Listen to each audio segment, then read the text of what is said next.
மனித கண்டுபிடிப்பு அல்ல. இஸ்லாமிய சட்டங்கள் மனிதன் உருவாக்கியது அல்ல. இவர்களெல்லாம் சேர்ந்து இப்படி நிக்கா செய்வோம், இப்படி தலாக்கு செய்வோம், இப்படி பிறப்பு செய்வோம், இறப்பு செய்வோம் என்று இவர்கள் உருவாக்கியதல்ல. எல்லாம் அடுத்தவர்களை அண்ணாந்து பார்த்து அது நல்லாக இருக்குதுங்கிற நினைப்பு முஸ்லிம் சமுதாயத்திற்கு வரக்கூடாது. ரசூலுல்லாஹ் சொன்னது உண்மை. யகூதி நசராக்கள் வாழுகிற நாடுகளில் இருந்து என்னவெல்லாம் கருத்தியலாக உருவாக்கப்பட்டு அனுப்பப்படுதோ அதை வாங்கிறதுல முஸ்லிம் சமுதாயம் ஃபர்ஸ்ட் வாங்குது. இருப்பது அழகு என்று அடுத்தவன் பார்க்கிற போது அடுத்தவனின் கழிசடையும் சாக்கடையும் எதற்கு? இங்க இருக்கிற சமுதாயத்திற்கு அழகாக தெரிய வேண்டும் என்பதுதான் கேள்வி. கடந்த நவம்பர் மாதம் 210 ஜோடி, பையன் முஸ்லிம் பொண்ணு வேற, பொண்ணு முஸ்லிம் பையன் வேற, அரசாங்கத்தால் ஊக்குவிக்கப்பட்டு 210 ரெக்கார்டு. நான் சொல்றது டீ கடை பெஞ்சில் பேசின விஷயம் அல்ல, டேட்டா பேஸ் இது. அல்லாஹல் அதீம் நுஸல்லி வ நுஸல்லிமு அலர் ரசூலில் கரீம் அம்மா பஅத் ஃபகத் قال الله سبحانه وتعالى في كلامه القديم والفرقان الحميد أعوذ بالله من الشيطان الرجيم بسم الله الرحمن الرحيم فبما رحمة من الله لنت لهم ولو كنت فظا غليظ القلب لانفضوا من حولك فاعف عنهم صدق الله العظيم. அளவற்ற அருளாளனும் நிகரற்ற அன்புடையோனுமாகிய எல்லாம் வல்ல அல்லாஹுவின் பெயரால் துவங்குகிறேன். அருமை நாயகம் முஹம்மதுர் ரசூலுல்லாஹ் ஸல்லல்லாஹு அலைஹி வஸல்லம் அவர்களின் மீதும் நற்பாக்கியங்கள் நிறைந்த அவர்களுடைய உம்மத்தின் மீதும் குறிப்பாக இந்த மஜ்லிஸில் வீற்றிருக்கிற நம் அனைவர் மீதும் எல்லாம் வல்ல அல்லாஹுவின் நல்லருள் என்றென்றும் நிறைவாக உண்டாவதாக. ஆமீன். கண்ணியத்திற்குரிய விழாவினுடைய தலைவர் உள்ளிட்ட இந்த மஸ்ஜிதினுடைய சங்கைக்குரிய நிர்வாக பெருமக்கள், அக்ரஹாரம், ஈரோடு உள்ளிட்ட பல்வேறு பகுதிகளினுடைய மார்க்க ஸ்தாபனங்களினுடைய நிர்வாக பெருமக்கள், மேடையில் வீற்றிருக்கக்கூடிய சமுதாய பிரமுகர்கள், சங்கைக்குரிய உலமா பெருமக்கள், மதரசாக்களினுடைய ஆசிரியர்கள், குழந்தைகள், பெற்றோர்கள், வருகை தந்திருக்கிற ஜமாத்தார்கள், சகோதரர்கள், தனித்தனியாய் பெயர் சொல்லாமல் ஒட்டுமொத்தமாய் சொல்லுகிறேன். அனைவருக்கும் அஸ்ஸலாமு அலைக்கும் வரஹ்மத்துல்லாஹி வபரகாத்துஹ். அல்லாஹுவின் பேரருளால் ஆண்டுதோறும் இங்கே நடத்தப்படுகிற மீலாதுன் நபி சிறப்பு விழாவை ஒட்டி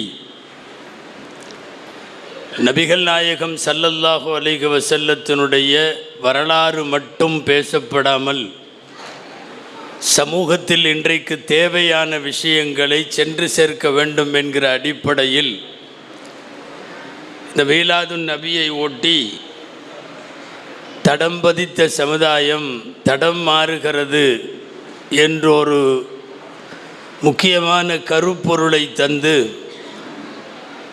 உங்களுக்கு முன்னாலே பேசுவதற்கு நான் பணிக்கப்பட்டிருக்கிறேன். அல்லாஹுவிடத்தில் துவா செய்கிறேன். அல்லாஹு ஜல்ல ஷானுஹு தஆலா பயன் தரும் விஷயங்களை பேசவும் கேட்கவும் தொடர்ந்து அது குறித்து சிந்திக்கவும் வரும் நாட்களிலே செயலாற்றவும் அல்லாஹ் அருள் புரிவானாக. நபிகள் நாயகம் ஸல்லல்லாஹு அலைஹி வஸல்லம் அவர்களுடைய பிறந்த மீலாது தலைவர் அவர்கள் சொன்னது போல் உலகத்தின் எல்லா பகுதிகளும் முந்தைய காலத்திலும் நிகழ்காலத்திலும் தேவையான வழிகாட்டல்களை பெறுவதற்காக நபிகள் நாயகம் ஸல்லல்லாஹு அலைஹி வஸல்லமை பற்றி பேசுகிறார்கள், எழுதுகிறார்கள், அவர்களின் வாக்கையும் வாழ்வையும் ஆய்வு செய்கிறார்கள். இந்த உலகத்தில் புரட்சி என்ற ஒரு வார்த்தை எல்லாத்துக்கும் சொல்லப்படுது. புரட்சி தலைவர், புரட்சி கவிஞர், புரட்சி கலைஞர், புரட்சி நிறைய சொல்லுகிறார்கள். உண்மையான புரட்சி தலைமை என்பது, அகில உலகைக்குமான புரட்சி தலைமை என்பது நபிகள் நாயகம் ஸல்லல்லாஹு அலைஹி வஸல்லமுக்கு மாத்திரம் பொருந்தும் என்பதை போகிற போக்கில் அல்ல, ஆதாரங்களோடு நம்மால் சொல்ல முடியும். புரட்சினா என்ன? இந்த கம்யூனிச சித்தாந்தத்தில் புரட்சிக்கு விளக்கம் எழுதியிருக்கிறார்கள். கார்ல் மார்க்ஸ் போன்றவர்களே சொன்ன வரி என்ன தெரியுமா? அதுக்கு முன்னாடி இருந்த மாதிரி அதுக்கு பின்னாடி இருக்க முடியாதுங்கிற நிலைமை எங்கே வருதோ அதுக்கு பேர் புரட்சி. திரும்பவும் சொல்லுகிறேன், அகைன் ஐ ரிப்பீட், கொஞ்சம் கவனியுங்கள் இந்த வார்த்தையை. முன்னால் இருந்த மாதிரி இந்த நிகழ்ச்சி நடந்ததுக்கு அப்புறம் பின்னாடி அந்த மாதிரி இருக்க முடியாது என்கிற அளவுக்கு ஒரு சமூக மாற்றம் ஏற்படுமானால் அதற்கு பெயர் புரட்சி. அந்த அடிப்படையில் இந்த வரைவிலக்கணத்தில், இந்த டெஃபினிஷனில் பெருமானார் ஸல்லல்லாஹு அலைஹி வஸல்லம் அகில உலகத்தின் மாபெரும் புரட்சி தலைவர். அவர்கள் வருகைக்கு முன்னாலே இருந்த வாழ்வு வேறு, மனித குலத்தின் தடம் போன பாதை வேறு. ஆனால் அவர்கள் வருகைக்கு பின்னால் பழைய மாதிரி வாழ முடியலை. எனவே தான் பெருமானார் ஸல்லல்லாஹு அலைஹி வஸல்லம் தான் உண்மையான புரட்சிக்குரியவர்கள் என்று சொல்லுகிறோம். ஆனால் இந்த உலகத்தில் புரட்சின்னு பண்ண வந்த எல்லாருமே லட்சக்கணக்கான பேரை கொன்று குவிச்சிட்டு பெரிய பெரிய போர்கள் நடத்தித்தான் எல்லாரும் புரட்சியை அவரவர்கள் தேசத்தில் தலைவர்களாக வந்திருக்கிறார்கள். நான் என்னுடைய தலைப்புக்குள்ளே போவதற்கு முன்னால் ஒரு சின்ன அறிமுகம் பெருமானாரை பற்றி தந்துவிட்டு தலைப்பில் உள்ளே செல்ல வேண்டும். அன்பானவர்களே, ஒட்டு மொத்தமாக எம்பெருமானார் ஸல்லல்லாஹு அலைஹி வஸல்லம் வஃபாத்தாகிற வரை கலந்து கொண்ட ஒட்டுமொத்த போர்களிலும் சேர்த்து கொல்லப்பட்டவர்களின் எண்ணிக்கை 1028 பேர். 1028 பேர் மட்டுமே பெருமானாரினுடைய வாழ்வில் போர்கள் மூலம் கொல்லப்பட்டிருக்கிறார்கள். நீங்கள் உலகத்தில் புரட்சியை பேசுகிற எத்தனை தலைவனாக இருந்தாலும் எல்லாம் லட்சக்கணக்கிலே கொன்று குவித்தான். அது நீங்கள் ஹிட்லர் ஆகட்டும், லெனின் ஆகட்டும், முசோலினி ஆகட்டும், நீங்கள் எந்த நாட்டின் எந்த வரலாறு எடுத்தாலும், அது பிரெஞ்சு புரட்சியோ வேறு எந்த புரட்சிகளாக இருந்தாலும், கொன்று குவிக்கப்பட்டவர்கள் லட்சக்கணக்கில், கோடிக்கணக்கில். ஆனால் வெறும் 1000 சில்லறை பேர். அன்பிற்குரிய கேகேஎஸ்கே ரஃபீக்பா அவர்கள் என்கிட்ட இப்போ பேசிகிட்டு இருக்கிறப்ப சொன்னாங்க, ரசூலுல்லாஹ் ஏன் போர் செஞ்சாங்கன்னு கேட்டாங்க. அன்பானவர்களே, ஒரு விஷயத்தை நான் அவர்களுக்காக அல்ல உங்களுக்கு சேர்த்து சொல்லுகிறேன். சில விஷயங்களை சந்தேகமாக கேட்டதால் உங்கள்கிட்ட கேட்குறேன். 63 வருஷம் ஒரு தலைவர் வாழுகிறார். 63 வருஷ வாழ்க்கையில் 55வது வயசில் தான் ஃபஸ்ட்டு யுத்தம் நடக்கிறது. அதுக்கு பேர் பத்ரு யுத்தம். 63 வயசில் 55 வயது வரையும் வாள் எடுக்கவில்லை, ஆயுதம் தரிக்கவில்லை. எந்த போர் மைதானத்திலும் எதிரியை வா என்று கூப்பிட்டு வம்பிழுக்கவில்லை. 55 வருஷம் வரையும் அமைதி வாழ்க்கை வாழுகிற ஒரு தலைவரை சீண்டி பார்த்து ஊரை விட்டு போனதுக்கு பின்னாடியும் அங்கேயும் வாழ விடமாட்டேன்னு வம்பு பண்ண வந்தப்போ அதுக்கு மேலே குனிஞ்சா அது கோழைத்தனம், வா பார்த்துடலாம் என்று அவர்கள் முதலில் போர்க்களம் சந்திக்கிற போது வயசு 55, 63 வயசில் வஃபாத்து. 63 வருஷ வாழ்க்கையில் 8 ஆண்டு காலம் மட்டுமே நிர்பந்த நிலையில் திணிக்கப்பட்ட போர்களை எதிர்கொள்ளக்கூடியவரை இன்னைக்கு தப்பாக வரலாறு பதிவு செய்கிறது.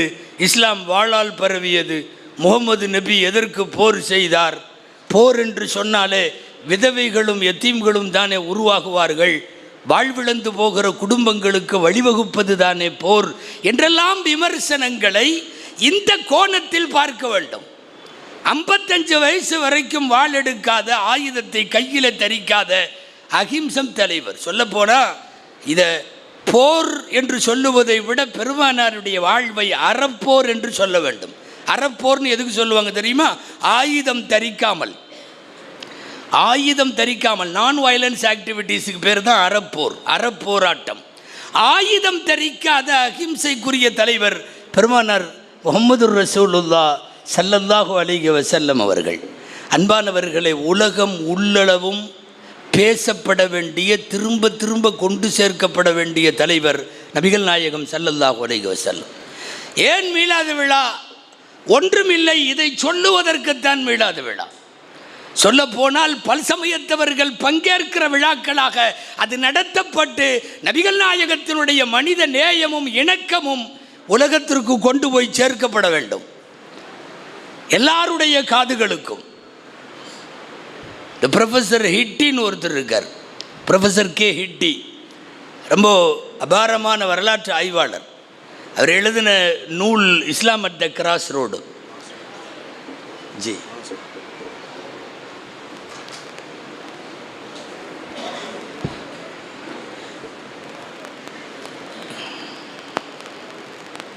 இஸ்லாம் அட் த கிராஸ் ரோடு, அவங்க ப்ரொஃபஸர் ஹிட்டி எழுதின நூல். அதில் ஒரு செய்தி எழுதுகிறார். 800 வருஷமாக இந்த மண்ணில் திரும்ப திரும்ப ஒரு பொய் சொல்லிகிட்டே இருக்கான். அந்த பொய் என்னன்னா, இஸ்லாம் வாளால் பரவியது அப்படிங்கிற பொய் 800 வருஷமாக சொல்கிறான். நம்மளுக்கெல்லாம் தெரியும், பொதுவாக திரும்ப திரும்ப ஒரு பொய்யை பேசிக்கிட்டே இருந்தால் அது உண்மை மாதிரி ஆயிரும். ஒரு பொய்யை திரும்ப திரும்ப சொல்லிக்கிட்டே இருந்தால், இப்போ இன்றைக்கி முஸ்லிம் சமுதாயத்தின் மீது திணிக்கப்பட்ட தீவிரவாத முத்திரையை போல, பயங்கரவாத முத்திரையை போல, பாய்கள் ஆபத்தானவர்கள் என்கிற ஒரு ஐடியாலஜிகளை போல, இதெல்லாம் என்னென்னா மீண்டும் மீண்டும் சொல்லப்படுகிற பொய் உண்மையைப் போல ஆகும் என்கிற அடிப்படையில் தவறாக நபிகள் நாயகத்தை சித்தரிப்பதால் எம்பெருமானார் ஸல்லல்லாஹு அலைஹி வஸல்லம் அவர்களை பற்றிய செய்திகளை, அந்த வாழ்வை கொண்டு போய் உலகத்தினுடைய 8 திக்கிலும் சேர்க்க வேண்டிய பொறுப்பு நமக்கு உண்டு என்பதை இந்த மீலாதினுடைய முன்னுரையாய் சொல்லி, உலகம் முழுக்க பிரம்மாண்டமான புரட்சியை ஏற்படுத்திய ஒரு தலைவரினுடைய சமுதாயம் அவர்களால் எப்படியெல்லாம் வாழ்ந்தது, இன்றைக்கு அந்த வாழ்க்கையில் ஏற்பட்டிருக்கிற தொய்வும் சுணக்கமும் ஏன் என்கிற கேள்வியோடு தான் நான் இந்த தலைப்பை அணுக வேண்டும். அன்பானவர்களே, முஸ்லிம் சமுதாயத்திற்கு, குறிப்பாக வாலிபர்களுக்கு, பெண்களுக்கு அழுத்தமாய் பதிய வேண்டிய, புரிய வேண்டிய ஒரு செய்தி. நம்முடைய மார்க்கம் அழகானது. இந்த மார்க்கத்தை விட சிறந்த அழகு உலகத்தில் எங்கும் இல்லை. அல்லாஹ் தேர்ந்தெடுத்த மார்க்கம். மீண்டும் மீண்டும் குர்ஆனில் அல்லாஹ் சொல்லுகிறான், இன்னல்லாஹ் அஸ்தஃபா லக்குமுத்தீன், உங்களுக்கு ஒரு மார்க்கத்தை தேர்வு செய்தவன் இறைவன். இஸ்லாம் மனித கண்டுபிடிப்பு அல்ல, இஸ்லாமிய சட்டங்கள் மனிதன் உருவாக்கியது அல்ல.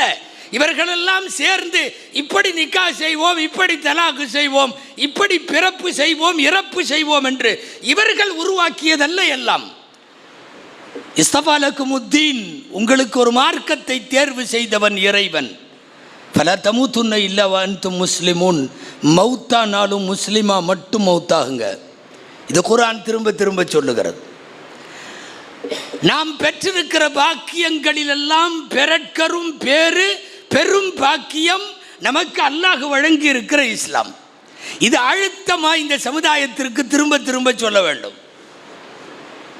நாம் மனதில் பதிய வைத்துக் கொள்ள வேண்டிய, இஸ்லாம் குறித்த, நபிகளார் குறித்த இன்னொரு முக்கியமான புரிதல், ஹைருல் ஹதியே ஹதியு முஹம்மதின் ஸல்லல்லாஹு அலைஹி வஸல்லம். இந்த உலகத்தில் ஆகச் சிறந்த வழிகாட்டுதல் நபிகள் நாயகத்தின் வழிகாட்டுதல்.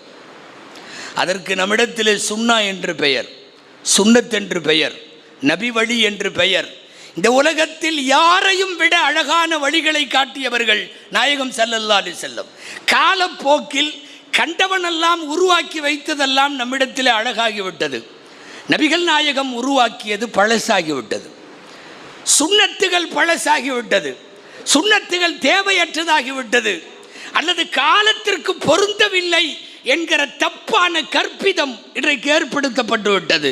உண்மை உலகம் உள்ளளவும் இந்த உலகத்தில் உயிர்கள் உள்ளளவும் எம்பெருமானார் ஸல்லல்லாஹு அலைஹி வஸல்லமின் அழகிய வழிமுறையை போல் இந்த உலகத்தில் யாரும் வழிகாட்ட முடியாது. இதை யாரையும் திட்டுறதுக்கு சொல்ல பெருமையாக பதிவு செய்கிறோம். நபிகள் நாயகம் வாழ்ந்து காட்டிய வாழ்வை போல், அவர்கள் விட்டு சென்ற கலாச்சாரத்தை போல் வேற எதுவும் சிறந்ததல்ல. முதல்ல அடுத்தவர்களை அண்ணாந்து பார்த்து அது நல்லாக இருக்குதுங்கிற நினைப்பு முஸ்லிம் சமுதாயத்திற்கு வரக்கூடாது. அவன் அங்கிருந்து இஸ்லாமை அண்ணாந்து பார்க்கிறான். இவன் ஆக உயர்ந்த இடத்திலே பன்னீரிலே அமர்ந்து கொண்டு சாக்கடையை சிறந்ததென்று சொன்னால் யாரையும் அண்ணாந்து பார்க்க வேண்டிய அவசியம் பெருமானார் ஸல்லல்லாஹு அலைஹி வஸல்லத்தினுடைய உம்மத்துக்கு கிடையாது. நல்லா சொல்ல போனால் அசிங்கம் என்று மனித மனம் நினைக்கிற அத்தனையும் இந்த மார்க்கத்தில் ஆறாமாக்கப்பட்டிருக்கிறது. தடை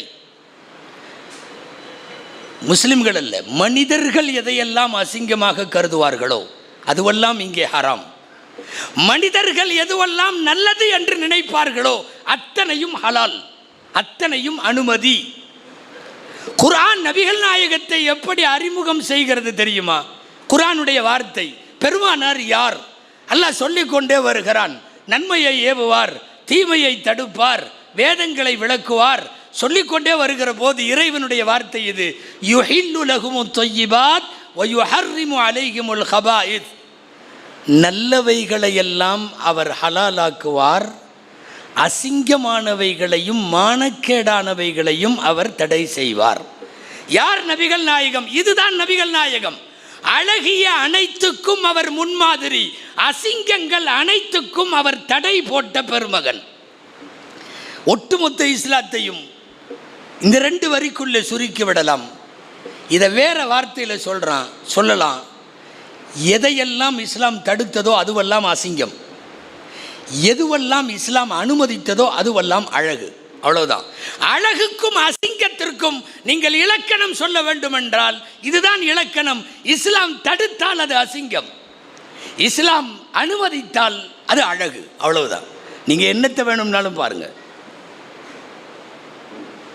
அன்பானவர்களே, குறிப்பிட்ட அந்த அசிங்கங்கள் நடக்கிற நேரத்தில் நமக்கு அந்த உணர்வு வர வேண்டும். என் இஸ்லாம் இதை தடுத்திருக்கிறது. நல்ல தண்ணி அடிச்சுட்டு இங்கே ஏதாவது பெரிய அக்ரஹாரத்தில் இல்லை, பெரிய கால்வாயில் சாக்கடையில் குப்பரை அடித்து படுத்து கிடக்கிறான் ஒருத்தன். அவன் மேலே சாக்கடை தண்ணியெல்லாம் கிடக்குது, நாய் நெறியெல்லாம் பக்கத்தில் கிடக்குது, சுயநினை வெற்று கிடக்கிறான், ஆடை அலங்கோலமாக இருக்கிறது. பார்க்குறவன் நேராக வர்றவன் மூக்கை பொத்திட்டு கொஞ்சம் கிராஸ் பண்ணி அந்த பக்கம் கடந்து போகிறான். அவன் டிச்சில் சாக்கடையில் தலைகீழ படுத்து கிடக்கிறான் இல்லையா? அந்த காட்சியை பார்த்து விட்டு என் வாய் முணுமுணுக்க வேண்டும். என்ன தெரியுமா? என் இஸ்லாம் இதை தடுத்திருக்கிறது. என் இஸ்லாம் இதை விரும்பலை. வட்டி கட்ட முடியாமல் குடும்பமே தற்கொலை செய்து கொண்டு, ஒரு குடும்பமே ஜனாசாவாக இருக்கும் இல்லையா? 5 மையத்தை ஒன்றா தடல் கட்ட முடியாமல், வட்டி கட்ட முடியாமல் தற்கொலை செய்து கொள்ளுகிறார்களவா? அந்த வீட்டின் சோகம் அப்பி இருக்கக்கூடிய கூட்டத்திற்கு இடையில் நின்று என் மனம் சொல்ல வேண்டும், என் இஸ்லாம் இந்த வட்டியை தடுத்திருக்கிறது. அசிங்கம் நடக்கிற இடமெல்லாம் இஸ்லாமின் மகத்துவம் வெளிப்படும். நபிகள் நாயகம் என்பவர்கள் அழகுகளை இந்த உலகத்திற்கு அறிமுகப்படுத்தியவர்கள், அசிங்கங்களை இந்த உலகத்தில் தடுத்தவர்கள். நான் சுருக்கமாய் சொல்ல வருவது, இஸ்லாமிய கலாச்சாரம் போல், இஸ்லாமிய பண்பாடுகளைப் போல், இஸ்லாம் சொல்லித்தந்த நாகரிகங்களைப் போல், நபிகள் நாயகம் விட்டு சென்ற சுன்னாக்களைப் போல் இந்த உலகத்தில் எதுவும் கிடையாது, யாரும் கிடையாது. ஆனால் இன்றைக்கி சூழ்நிலை என்ன தெரியுமா? அமெரிக்காவில் ஏதாவது சொல்லிட்டா நம்ம வீட்டில் அமலுக்கு வருது, பிரிட்டனில் ஏதாவது நடந்துட்டால் நம்ம வீட்டில் அமலுக்கு வருது. எவனோ எந்த நாட்டுக்காரனோ எதையோ சொல்லியிருப்பான், நாம் உடனடியாக அமலுக்கு கொண்டு வர்றோம். ஹதரத் அப்துல்லா இப்னு மசூத் ரலியல்லாஹு அன்ஹு சொல்லுவார்கள், சுன்னத்துகளை, நபிகள் நாயக வழிமுறைகளை ஒவ்வொன்றையும் தள்ளி வைத்துவிட்டு அந்நியர்களால் கொண்டு வரப்பட்ட ஒவ்வொன்றையும் உள்ளே வருகிற போது ஒரு கட்டத்தில் சுன்னத்துகளெல்லாம் இறந்து போய்விடும், பிதஅத்துகள் என்கிற அனாச்சாரங்களும் அக்கிரமங்களும் மட்டும் நிலைத்துவிடும். அந்த ஒரு பாதையை நோக்கி பயணிப்பது போன்று தெரிகிறது. அதுதான் தடமாறுகிற சமுதாயம் என்று என்னை பேச சொல்லுகிறார்கள். இல்லை, எவனோ கொண்டு வந்ததெல்லாம் நமக்கு எதுக்கு? நபிகள் நாயகம் ஸல்லல்லாஹு அலைஹி வஸல்லம் வழிகாட்டியிருக்காங்க. இல்லை, என்ன இல்லை நபிகளார் வாழ்வில் சொல்லுங்கள். ஏதாவது ஒரு குறிப்பிட்ட ஒரு தலைப்பு, லைஃப்பில் ஒரு பிரச்சனை, சமுதாயத்துக்கு ஒரு பிரச்சனை, அந்த இஷ்யூ சம்பந்தமாக குர்ஆனில் வழிகாட்டல் இல்லை, ஹதீஸில் வழிகாட்டல் இல்லை, எனவே நாங்கள் வேற அப்படி ஏதாவது ஒரு இஷ்யூ சொல்லுங்கள். நீங்கள் வாழ்க்கையின் எந்த கட்டத்தில் நின்றாலும் அந்த கட்டத்தில் உங்களை போதிக்க குர்ஆன் வசனம் நிச்சயம் இருக்கும், நபிகள் நாயகத்தின் வாக்கு நிச்சயம் இருக்கும். அப்படிப்பட்ட பெரு வாழ்க்கை தான் நபிகளாருடைய. வேகமாக பேசுகிற போதோ கேட்கிற போதோ, நபிகள் நாயகம் வரலாற்றை வாசிக்கிற போதோ செவிமடுக்கிற போதோ இந்த உணர்வு வந்தாலும், சொந்த லைஃப்லையே நபிகள் நாயகத்தினுடைய அவர்கள் கொடுத்த கலாச்சாரங்களை தள்ளி வச்சுட்டு இன்றைக்கி அந்நிய ஒரு ஹதீஸில் ரசூல் ஸல்லல்லாஹு அலைஹி வஸல்லம் சொல்லுவாங்க இல்லையா, முன்னாடி உள்ள சமுதாயம் போன மாதிரியே நீங்களும் போகிறீங்க, அவங்கெல்லாம் போய் அப்படியே எங்கேயாவது ஒரு உடும்பு பொந்துக்குள்ளே நுழைஞ்சாங்கன்னா நீங்களும் போய் உள்ளே நுழைஞ்சிருவீங்க. இப்படி தான் பண்ணுறீங்க, கண்ணை மூடிக்கிட்டு அவன் போகிறது பொந்து, அதுக்குள்ளே போய் நுழையிறீங்கன்னு சொல்லுவாங்க. அப்போது கேட்பாங்க, யார் நீங்கள் யஹூதி நசராக்களை சொல்லுகிறீர்களா அப்படின்னு கேட்பாங்க சஹாபாக்கள். ரசூல்லா கேட்டாங்க, கால ஃபமன் ஹும், பின்ன அவங்க இல்லாமல் வேறு யார் அப்படின்னாங்க. இன்றைக்கி மேற்கத்திய நாகரீகம் எவனாவது ஒரு கல்ச்சர், ஒரு பழக்கத்தை கொண்டு வந்து விட்டான்னா அந்த பழக்கம் இன்றைக்கி நம்மள்கிட்ட வருது. நின்றுட்டு சாப்பிட்றதுலேருந்து சொல்கிறேன் நான். என்ன அஜர்த்து இப்படி சின்ன சின்ன விஷயமெல்லாம் எடுத்துட்டாரு அப்படின்னு இறங்க வேணாம். சில பேர்லாம் இன்றைக்கி இந்த மாதிரி விஷயமெல்லாம் பேசுகிறதே விரும்புறதில்ல. அதாவது நம்ம ஆளுகள்லேயே சில பேர் ஒரு கட்டத்துக்கு மேலே போன உடனே அவங்களா தங்களை இன்டலெக்சுவல் நினச்சிக்கிறாங்க, அறிவுஜீவிகள் அப்படின்னு நினச்சிட்டு, இந்த அஜர்த்துமார்களுக்கு வேறு வேலை இல்லை, இப்படி எப்போ பார்த்தாலும் உட்காந்து சாப்பிடு, இப்படி சாப்பிடு, அப்படி சாப்பிடு, கிபிலாவை முன்னோக்கு, அது இதுன்னு இதுதான் இவங்களுக்கு வேலை. நாங்கள் திரும்ப திரும்ப கேட்கிறோம், நாம் சொல்கிறத நிறுத்திடலாம். நீங்கள் செய்கிற செயலுக்கு ஏதாவது அறிவார்ந்து அறிவியல் ரீதியாய் புரியும் வண்ணம் ஏதாவது சொல்லுங்கள். நான் பல தடவை சொல்லியிருக்கோம், இந்த இந்த பர்த்டே கலாச்சாரம், வெட்டிங் டே கலாச்சாரம், இன்றைக்கி என்னென்னமோ டேவெல்லாம் வந்திருக்குல்ல, இது எல்லா கலாச்சாரமும் யார் உருவாக்கி தந்தா? எப்படி வந்துச்சு உங்களுக்கு தெரியுமா? இப்போல்லாம் சில ஜும்மாவிலேயே கூட நீங்கள் இதெல்லாம் கொண்டாடாதீங்க, இந்த செலிப்ரேஷன்லாம் எதுக்குன்னு அஜர்த்தெல்லாம் பேச முடியாது. பேசுனா சில இடத்துல முத்தவலி கூப்பிட்டு சொல்கிறார், நீங்கள் பயான் மட்டும் பண்ணுங்கள், இதுக்கு பேர் வேறு என்னன்னு தெரியலை, நீங்கள் ஏன் அஜர்த்த அதையெல்லாம் பேசுகிறீங்க? பள்ளிவாசலுக்கு பின்னாடி வீட்லேயே பெரிய விசேஷம் நடக்குது, அதையெல்லாம் நம்ம பேசலாமா? நீங்கள் பயான் பேசுங்க.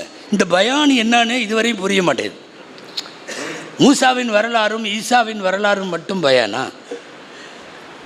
நபிகள் நாயகத்தை தாண்டி நீங்கள் என்ன கலாச்சாரம் எல்லாம் கொண்டு வருகிறீர்களோ, இன்னைக்கு ரசூலின் தடத்தை விட்டுட்டு வேற தடம் போகிறீர்கள், மாறுகிறீர்கள்.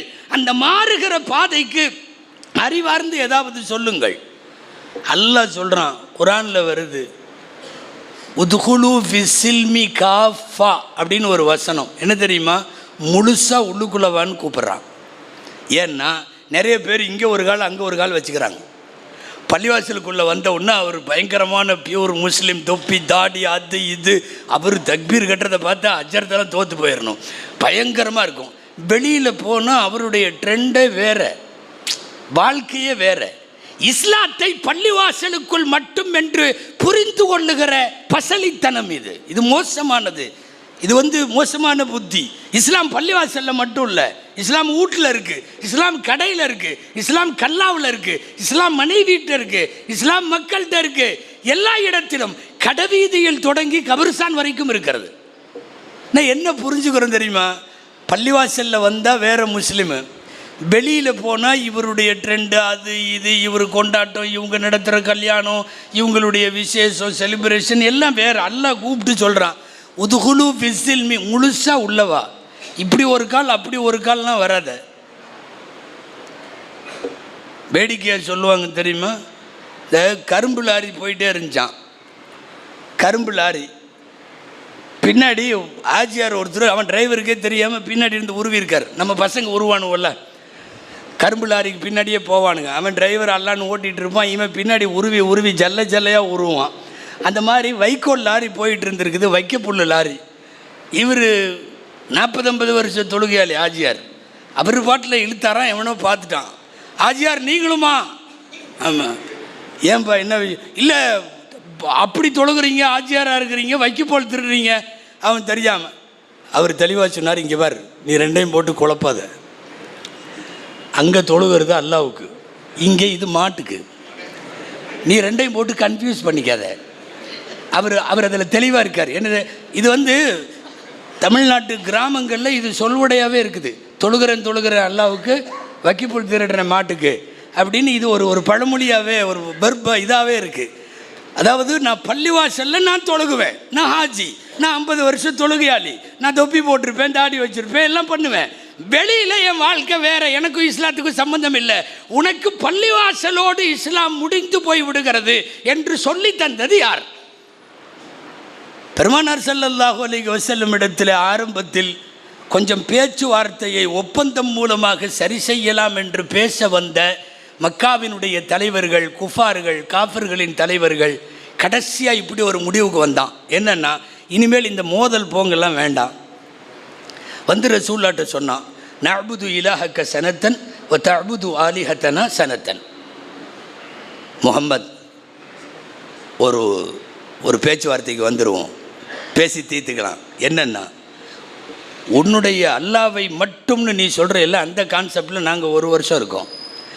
நாங்கள் வணங்குற தெய்வங்களை எல்லாம் நீங்கள் 1 வருஷம் வணங்கு. நம்மளுக்குள்ளே இப்படி ஒரு சிஸ்டம் வச்சுக்கிட்டோம்னா பிரச்சனையே வராது. 1 வருஷம் எங்கள் கடவுளை நீ வணங்க வேண்டும், 1 வருஷம் உங்கள் கடை. அப்போது நீங்கள் ரொம்ப ஃபேமஸாக ஒரு வார்த்தை அடிக்கடி நாகூரணிபா பாட்டிலெல்லாம் வருமல்ல, ஒரு கையில் ஈட்டி எதை கொடுத்தாலும் சூரியனை ஒரு கையிலும் சந்திரனை ஒரு கை செங்கதிரும் வெண்மதியும் சேர்த்து கையில் தந்திடினும் ஈமானை இழக்க. அந்த வார்த்தை ரசூலுல்லாஹ் அவங்க இப்போ ஒப்பந்தத்துக்கு வந்தப்போ சொன்னது தான்.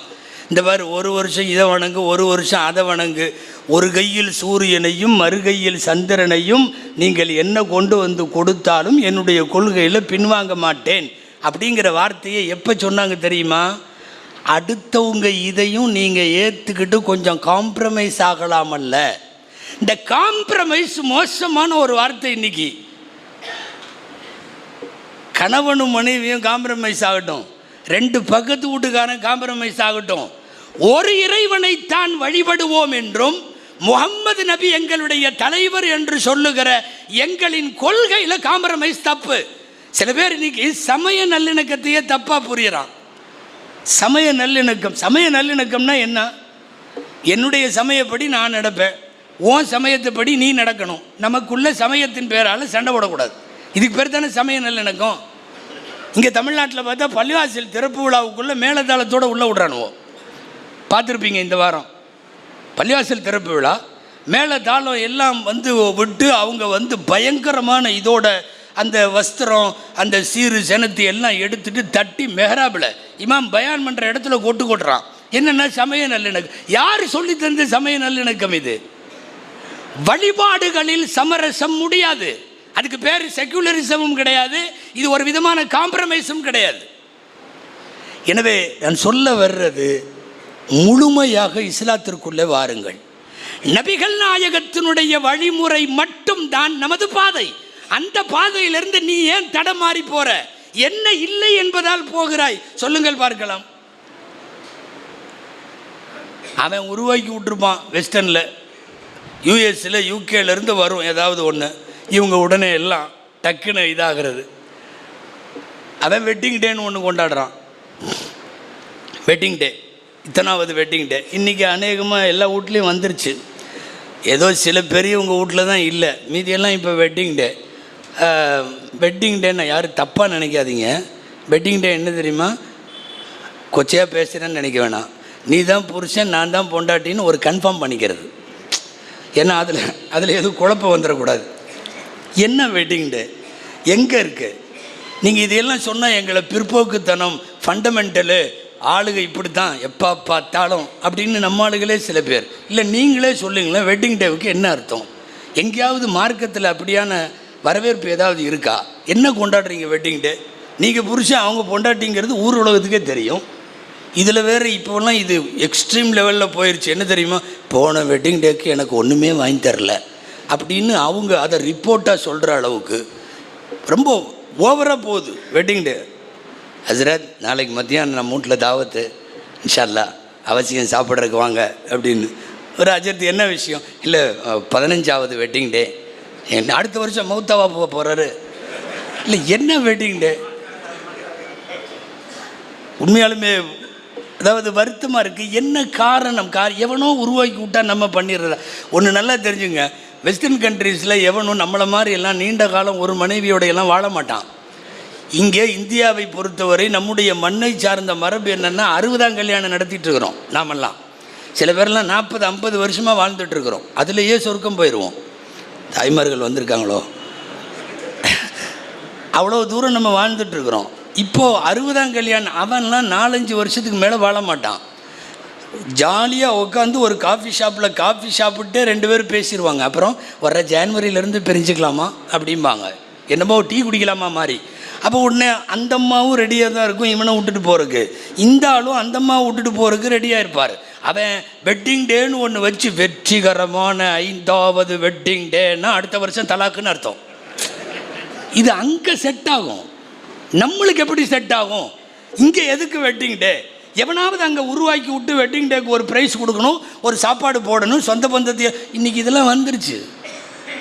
ஊரை விட்டு ஊர் லீவ் போட்டு போகிறான். என்னடான்னா, எங்கள் அங்கிள் அவங்க இன்றைக்கி வெட்டிங் டே ஃபங்க்ஷன், நாளைக்கு மண்டபம் பிடிச்சி பண்ண போகிறார். நீங்கள் எங்காவது நபி வழிகளிலே காட்டுங்கள். நபிகள் நாயகத்தின் பாதையும் தடமும் இது அல்ல. நீங்கள் வேறு பாதைக்கு போகிறீர்கள். என்ன இல்லைன்ட்டு அங்கே போகிறீங்கன்னு கேட்குறோம். இவர் நம்ம வீட்டில் நடக்கிறது எல்லாம் சத்தம் போடுறாரு, திட்டுறாருன்னு நினைக்க வேண்டாம் தயவு செய்து. ஒரு லாஜிக் வேணும் இல்லையா? எதை பண்ணுறதுனாலும் லாஜிக்கோடு செய்யுங்க, தாராளமாக செய்யலாம். நல்ல காரியம் அப்படி ஒரு லாஜிக் இருந்து ஒரு நல்ல காரியமாக இருந்தால் குர்ஆன் ஹதீஸில் கண்டிப்பாக அதுக்கான க்ரீன் சிக்னல் நிச்சயம் இருக்கும், நிச்சயம் இருக்கும். இங்கே இல்லாத ஏன் எடுக்கணும்? நான் இதோட கடந்து போயிடலான்னு நினைக்கிறேன். இதில் உள்ளே போனோம்னா எல்லாமே சொல்லணும். இந்த பர்த்டேவெல்லாம் இப்போ பிறந்த நாளெல்லாம் பேசவே முடியறதில்ல.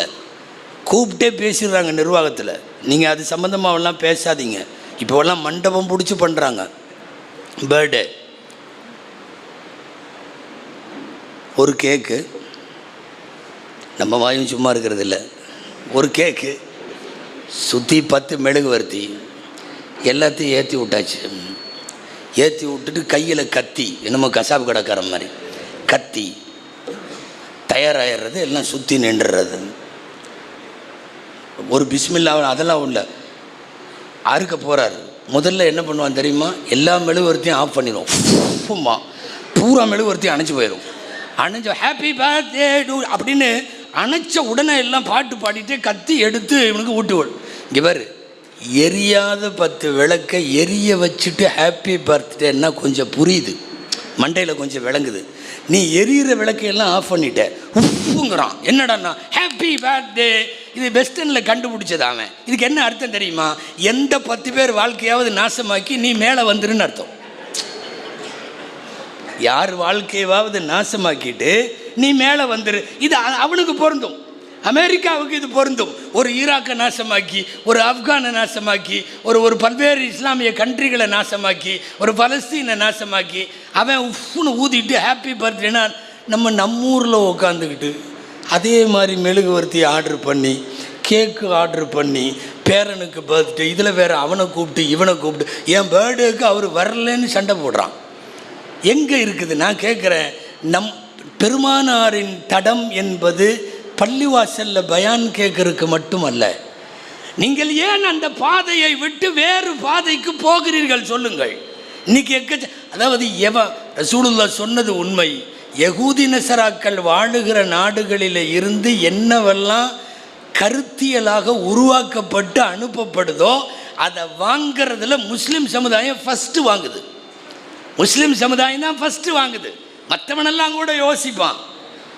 நபிகள் நாயகத்தை கையில் வைத்திருப்பவன், ஹதீஸில் வைத்திருப்பவன், பள்ளியில் வைத்திருப்பவன், ஏன் கல்பில் வைத்திருப்பவன் எதுக்காக வேண்டிய அடுத்தவங்களுடைய கல்ச்சரல் நமக்கு அடுத்த, அதாவது சிவிலைசேஷன் சொல்லுவாங்கள்ல, நாகரீகம் சார்ந்த வாழ்க்கை முறை உலகத்திலேயே ஸல்லல்லாஹு அலைஹி வஸல்லம் கொடுத்த மாதிரி யாரும் கொடுக்கல.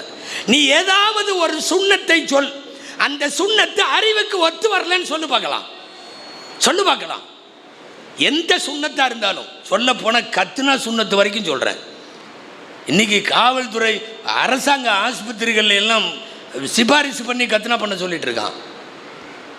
இங்கிருப்பது அழகு என்று அடுத்தவன் பார்க்கிற போது அடுத்தவனின் கழிசடையும் சாக்கடையும் எதற்கு? இங்கிருக்கிற சமுதாயத்திற்கு அழகாக தெரிய வேண்டும் என்பதுதான் கேள்வி. நம்முடைய தடமும் பாதையும் நன்றாக இருக்கிறப்போ ஏன் மாறணும்? அந்த தடத்தை விட்டு எங்கே பார்த்தாலும் பியூட்டி பார்லர், தெருவுக்கு 4, ரேஷன் கடை கூட கம்மியாக தான் இருக்குது, பூரா இதுதான். என்னடா பியூட்டி பார்லர், பியூட்டி பார்லர், புர்காவாக போகுது. ஞாயிற்றுக்கிழமை கல்யாணத்துக்கு வெள்ளிக்கிழமையே போய் பூர்வமெல்லாம் வெட்டுறாங்க. இங்கேயெல்லாம் கரெக்ட் பண்ணி அங்கேயெல்லாம் கரெக்ட் பண்ணி. யாரோ ஒருத்தர் அன்றைக்கி ஜோக்கில் சொன்னார், பொண்டாட்டி வெளியே வந்து அடையாளம் தெரியலையா. உள்ளே போய் என்னென்னா தெருவுக்கு தெருவு பியூட்டி பார்லர்ஸ். கொஞ்ச நாளைக்கு முன்னாடி இருந்துச்சா, ஒரு 10-20 வருஷத்துக்கு முன்னாடி இருந்துச்சா?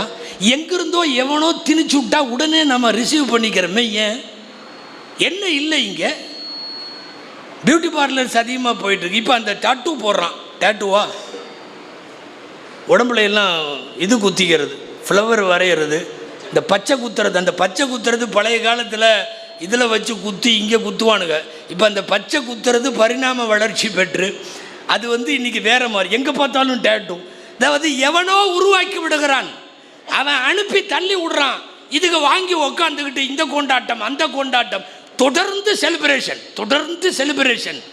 முஸ்லிம் சமுதாயத்தில் அனுமதிக்கப்பட்ட கொண்டாட்டங்கள் இருக்குது, அதை மட்டும் பண்ணால் போதும்.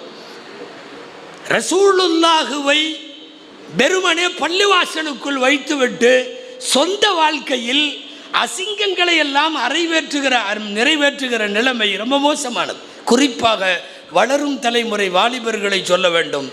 இந்த பயானையும் கேட்டுட்டு இருக்கிற பொம்பளைகளை சொல்லணும், பெண்களை. பூரா கட்டு போகிறது, சுவிட்ச் மெயின் பாக்ஸ் அங்கே தான் இருக்குது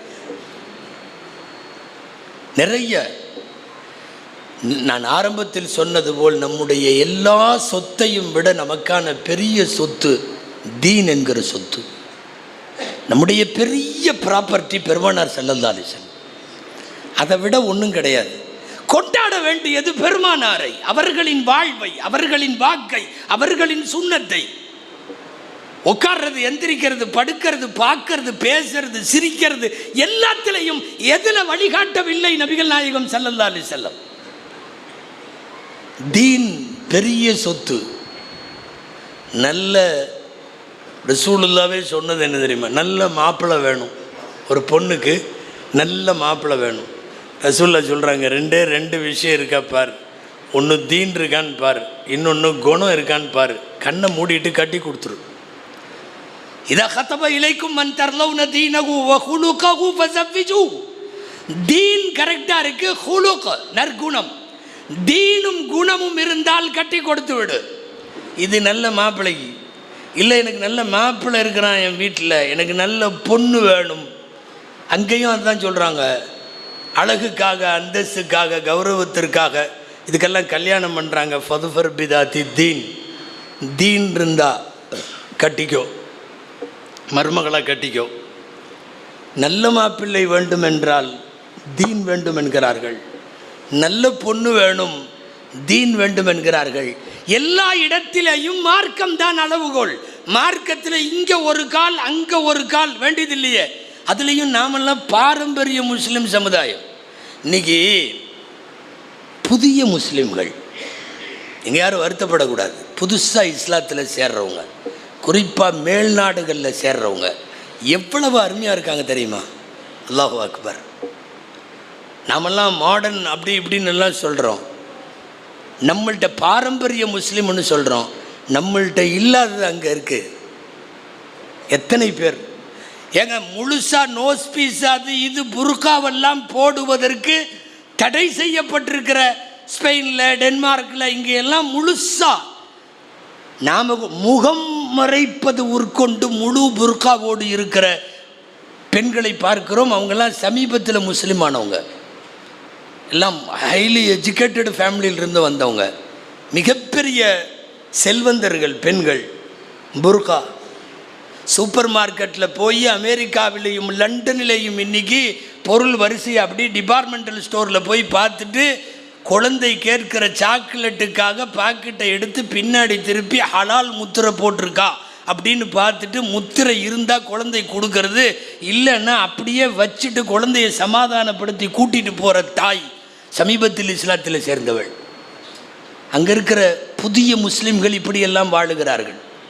குண்டு வெடிப்புக்கு இடையில முசல்லாவை விரித்து தொழுகிறாங்க. நமக்கு ட்ரெயின்லேயோ ஃப்ளைட்லேயோ முசல்லா விரித்து தொழுகிறதுக்கு இன்னும் சங்கோஜமாக இருக்குது. ஆனால் குண்டு வெடிப்புக்கு இடையில யுத்த பூமிக்கு மத்தியில் முசல்லாவை விரித்து கொண்டு தொழக்கூடியவனை பார்க்கிறோமே. நிர்வாணமாக திரிகிற ஒரு நாட்டில் முழு புர்காவோடு நிற்பவர்களை பார்க்கிறோமே. ஹராம் ஹலால் பேணுதலை இதெல்லாம் புது முஸ்லீம்கள் இந்த வேலையை செய்கிறார்கள். பாரம்பரிய முஸ்லீம்கள்னு சொல்லிக்கிட்டு இங்கே நாம் உட்காந்துக்கிட்டு ரசூலுல்லாஹ் சொன்னதை பூரா விட்டுட்டு எவனோ சொன்னதையெல்லாம் எடுத்துக்கிட்டு அதையெல்லாம் ஃபாலோ பண்ணிட்டு போயிட்டுருக்கிறோமா இல்லையா? அல்லாஹ் பாதுகாக்க வேண்டும். முஸ்லிம் சமுதாயம், குறிப்பாக வாலிபர்களும், இன்றைக்கு இருக்கிற நவீன வாலிப பெண்கள், யுவதிகள், இப்போல்லாம் நிறைய வாட்ஸ்அப்பில் ஃபேஸ்புக்கில் இதிலெல்லாம் அதிகமாக இப்போது காணவில்லை அப்படின்னு வருது நிறைய பெண்களை. உங்களுக்கே தெரியும், முன்னையெல்லாம் இப்படி வரலைங்கிறத விட இப்படி போகவும் இல்லை, ஃபோட்டோவோடு போடுறானுங்க. பெண்ணை காணவில்லை, கிடைத்தவர்கள் இந்த நம்பரில் தொடர்பு கொள்ளுங்கள்ங்கிறான். 3 நாள் கழித்து கிடைத்து விட்டார்கள் அல்ஹம்துலில்லாஹ்ங்கிறான். அது 3 நாள் எங்கே போச்சுன்னு தெரியலை.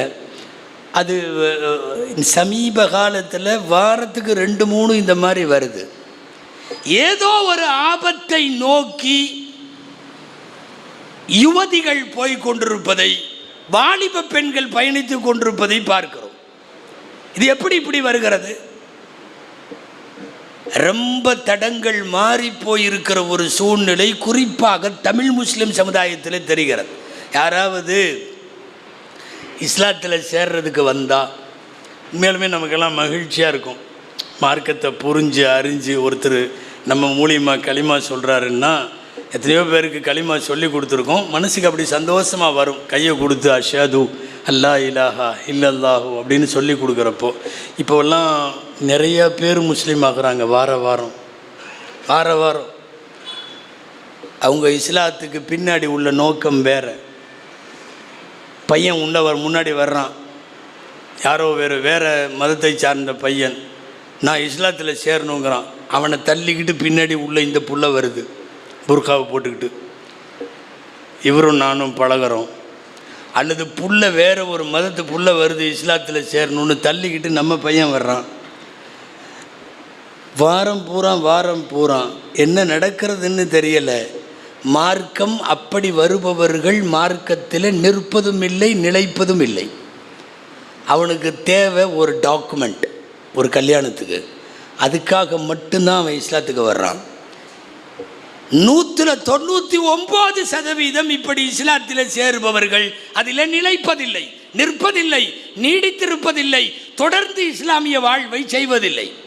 அவன் போயிடுறான். அவனுக்கு தேவை, பச்சையாக சொல்ல போனால், ஒரு சதை மோகம், அவ்வளவுதான். அவனுக்கு தேவை ஒரு உடல், அவ்வளவுதான். இருவரும் தங்கள் உடல் தேவையை தீர்த்து கொள்ள இஸ்லாத்திற்கு வருகிற போது என்ன மகிழ்ச்சி வரும்? இது சமுதாய நிலைமை. நான் யாரோ எங்கேயோ சொன்னதெல்லாம் சொல்லலை, ஆதாரங்களுடைய அடிப்படையிலே தான் சொல்லுகிறேன். பொதுவாக ரிஜிஸ்டர் ஆஃபீஸில் இந்த கல்யாணம் பண்ணுறது, சப் ரிஜிஸ்டர் ஆஃபீஸு, இந்த என்னது கருவூலம்னு சொல்கிறாங்களே, அங்கெல்லாம் 15 நாள் அல்லது 21 நாளைக்கு முன்னாடி மதம் மாறி செய்யப்படுகிற கலப்பு திருமணங்கள் இந்த மாதிரி இதுக்கு நோட்டீஸ் போர்டில் ஒட்டுவாங்க. இந்த மதத்தை சார்ந்த பையன், இந்த மதத்தை சார்ந்த பிள்ளை இருவருக்கும் வரக்கூடிய 21ஆம் தேதி நம்முடைய ரிஜிஸ்டர் ஆஃபீஸில் கல்யாணம் நடக்குது. ஏதாவது அப்ஜெக்ஷன் இருந்தால் ரிஜிஸ்டரை தொடர்பு கொள்ளுங்க அப்படின்னு சொல்லி ஃபார் கான்டாக்ட்னு எல்லாம் போட்டு ஒட்டுவாங்க. இது எல்லாம் ரிஜிஸ்டர் ஆஃபீஸ்லேயும் உள்ளது. ஒரு 3 மாதம் 6 மாதத்துக்கு ஒரு தடவை அப்படி ஏதாவது ஒன்று நிற்கும். என்னென்னா, பையன் முஸ்லீமாக இருப்பான், பொண்ணு வேறையாக இருக்கும். அல்லது பொண்ணு முஸ்லீமாக இருக்கும், பையன் வேறையாக இருக்கான், இப்படி ஒட்டுவாங்க. நீங்கள் நம்புவீங்களோ மாட்டீங்களோ, அங்கே அந்த போர்டெல்லாம் ரெம்பி வரிகிற அளவுக்கு இப்போல்லாம் இருக்குது. பூரா இது தான். கடந்த நவம்பர் மாதம் 210 ஜோடி, பையன் முஸ்லீம் பொண்ணு வேறு, பொண்ணு முஸ்லீம் பையன் வேறு, அரசாங்கத்தால் ஊக்குவிக்கப்பட்டு 210 ரெக்கார்டு. நான் சொல்கிறது டீ கடை பெஞ்சில் பேசின விஷயம் அல்ல, டேட்டா பேஸ் இது. அல்லாஹு அக்பர். என்ன நடக்கிறது தெரியுமா நாட்டில்? இது வேறு தடத்தை நோக்கி இன்றைய முஸ்லிம் சமுதாயத்தினுடைய பயணம் இருக்கிறது என்பது ரொம்ப வருத்தமான விஷயம். நபிகள் நாயகம் என்பது பள்ளிவாசலில் மட்டுமா? நபிகள் நாயகம் எங்கள் உயிருக்கும் மேலானவர் என்பது ஊர்வலத்தில் மட்டுமா? நடைமுறை வாழ்க்கையில் இவ்வளவு அசிங்கங்கள் நடைபெற்று கொண்டிருக்கிறது. இது இந்த மாதிரி காட்சி ரொம்ப வேகமாக நிறைய போயிட்டுருக்கு. இப்போலாம் தண்ணி அடிக்கிற இளம் பெண்கள் உருவாயிட்டாங்க நாட்டில். சுற்றி நிற்கிறாங்க 5 பேர் 6 பேர், 2-3 பசங்க 2-3 பிள்ளைங்க. ஒரு சிகரெட்டை அப்படி குடித்து அது ரவுண்டில் வருது. இதை எடுத்து இன்ஸ்டாவில் ரீல்ஸில் பதிவு போட்டு பாருங்க அப்படின்னு போடுறாங்க. குடிக்கிற பெண்கள், புகைப்பிடிக்கிற பெண்கள் என்று நாளுக்கு நாள் போய்கொண்டிருக்கிற இந்த அவலம்தான் ஒட்டுமொத்தமாக உனக்கு இஸ்லாத்தை பற்றி புரிதலும் இல்லை, உன் கையில் இருக்கிற மாபெரும் தலைவர் நபிகள் நாயகம் என்கிற அந்த உயர்ந்த மனிதரினுடைய எந்த நடைமுறையும் உங்களுக்கு தேவையில்லாமல் ஆயிருக்கு அப்படின்னு இதெல்லாம் அர்த்தம். இன்றைக்கி நிறைய போய்விட்டது. ஸல்லல்லாஹு அலைஹி வஸல்லம் அவர்களுடைய வாழ்க்கை வழிமுறைகளை விட்டுவிட்டு நாம் வேறு எதையோ நோக்கி போகிறோங்கிறதுக்கு நிறைய சொல்ல முடியும். இன்றைக்கி நம்முடைய அத்தனையும் அதுதான். குறிப்பாக இளைஞர்களின் வாழ்க்கை, குறிப்பாக பெண்கள் சார்ந்த வாழ்க்கை. உங்கள் ஊரில் எப்படின்னு தெரில, நான் சென்னையை சொல்கிறேன். கல்யாணமெல்லாம் ரொம்ப கந்தரகோலமாக இருக்குது, கல்யாணமெல்லாம் கன்றாவியாக இருக்குது. எல்லா நிக்காவையும் அஜர்த்துமாருக்கு ஓதுறதுக்கு கேட்டிருப்பீங்க. நிக்கால அந்நிக்காஹு மின் சுன்னத்தி ஃபமன் ரகிப அன் சுன்னத்தி ஃபலைஸ மின்னின்னு ஓதுவாங்க. திருமணம் எனது வழிமுறை. அந்த ரசூலுல்லாஹ்வுடைய வழிமுறை அந்த ஓதுற இடத்துல மட்டும்தான் இருக்குது. எல்லாம் அக்கிரமம். இல்லை, முஸ்லிம் சமுதாயம் நமக்குன்னு ஒரு பாரம்பரியம்லாம் இருக்குல்ல, எங்கே போச்சு? கல்யாணம் பண்ணி பேசி முடிக்கிறது கூட இல்லை, சில இடத்துல பேசி முடித்து நிச்சயம் பண்ணி பொண்ணு மாப்பிள்ளை அவங்க 2 பேரும் ஒன்றா ஷாப்பிங் போகிறாங்க. இல்லை, எந்த சரியத்தில் உங்களுக்கு சொல்லியிருக்க அப்படி? கல்யாணம் ஆகி அவன் ஈஜாபு கபூல் நடந்து நான் ஏற்றுக்கொண்டேன்னு கபில் தூணு மாப்பிள்ளை சொல்கிற வரைக்கும் இவளை பார்க்குறதுக்கோ இவ பக்கத்தில் உட்கார்றதுக்கோ இவ கையை பிடிக்கிறதுக்கோ அனுமதி இல்லை. நீங்கள் என்ன பண்ணுறீங்கன்னா, நிச்சயம் பண்ண உடனே கல்யாண ட்ரெஸ்ஸுகளையே அவங்க 2 பேரும் சேர்ந்து போய் தான் எடுக்கிறாங்க. இப்போலாம் பெரிய குடும்பங்கள் இதெல்லாம் சகஜம் ஆசிரியர், பெரும்பாலும் அப்படித்தான். 2 பேரும் துபாய் போகிறாங்க துணி எடுக்கிறதுக்கு. கல்யாண பர்ச்சேஸுக்கு 2 பேரும் துபாயில் போவாங்களாம். நீ எந்த ரசூலுல்லாவை பின்பற்றேன்னு தெரியல, நீ எந்த இஸ்லாத்தை ஏற்றுக்கிறேன்னு தெரில. இந்த ஷாப்பிங் பிஃபோர் மேரேஜுங்கிறது இன்றைக்கி பரவிட்டுருக்கிற பயங்கரமான கலாச்சாரம். நீங்கள் போய் விளக்கம் கேட்டிங்கன்னா தத்துவம் தான் பதிலாக வரும். அது அவனுக்கு அந்த புள்ளன்னு ஆகிப்போச்சு, அந்த பிள்ளைக்கு அவன் ஆகிப்போச்சு, அப்புறம் என்னங்க சர்த்து. அதனால் 2 பேரும் அப்படி பழகிக்குவாங்களாம், பேசிக்குவாங்களாம், சந்திச்சுக்குவாங்களாம், அவங்க ஒன்றா பிரயாணம் பண்ணுவாங்களாம், எல்லாம் நடக்குமா. இது சொல்லப்போனால் இதெல்லாம் உரத்து பேசக்கூட முடியல. ஏன்னா பேசுகிறவங்களுக்கெல்லாம் இவங்க வச்சுருக்கிற பேர் என்ன தெரியுமா? ஃபண்டமெண்டலிஸ்ட்டுன்னு பேர். இவர்கள் மத அடிப்படைவாதிகள், மத பழமைவாதிகள். எது பழமைவாதம்? அப்போ இவ்வளோ வருஷமாக நாம் ஆண்டாண்டு காலமாக கல்யாணம் முடித்து ஈஜாபு கபூல் நடந்து வலிமா விருந்து நடக்கிற வரைக்கும் நாம் திருமணத்தில் கணவன் மனைவியை சந்திக்காமல் வச்சுருந்தோமே. அப்போ அதெல்லாம் என்ன அர்த்தம்? நீங்கள் இப்போல்லாம் ஃபேஸ்புக்கில், வாட்ஸ்அப்பில், இன்ஸ்டாவில் எல்லாம் இருக்கிறீங்க, அதனால் தெரிஞ்சிருக்கும். சமீப காலங்களில் ஒன்று கவனிச்சிங்களா? இந்த கல்யாணத்தில் மண்டபத்தில் மேடையிலேயே டான்ஸ் ஆடுறானு எல்லாம் வேகமாக தலையெல்லாம் ஆட்டுறீங்க. இந்த ஊரில் நடக்குதோ என்னமோ பயமாக இருக்குது. மாமா ஆடுறாரு, குப்பிமா ஆடுது, மம்மானி ஆடுது, பூரா ஆடுது.